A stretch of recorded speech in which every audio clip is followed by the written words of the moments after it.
Hello everyone, আজকে তোমাদের সাথে একটা ছোট্ট স্টোরি বা ছোট্ট গল্প শেয়ার করব।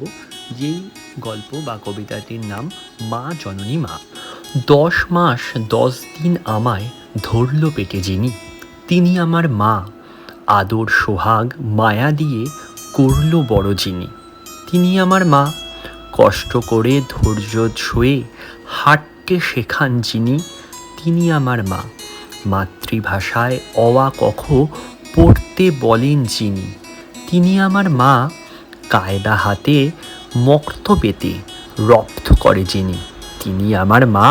সত্য কোনটা মিথ্যা কোনটা মানতে শেখান যিনি, তিনি আমার মা।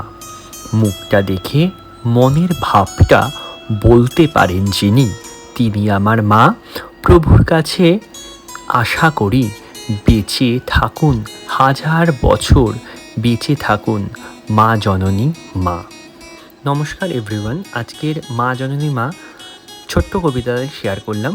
আশা করি তোমাদের যদি ভালো লাগে অবশ্যই কিন্তু শেয়ার করবেন এবং লাইক করবেন এবং সাবস্ক্রাইব করবেন এবং অবশ্যই কিন্তু সবার মধ্যে ছড়িয়ে। আজকের মতো ছোট্ট গল্প বলো বা কবিতা বলো এখানেই। ভালো লাগলে অবশ্যই সাবস্ক্রাইব করবেন, শেয়ার করবেন এবং কমেন্টস করবে এবং সবার মধ্যে ছড়িয়ে দেবেন। আসছি আরেকটি নতুন গল্প, নতুন কবিতা এবং নতুন আরও অনেক আঁকা নিয়ে। বাই।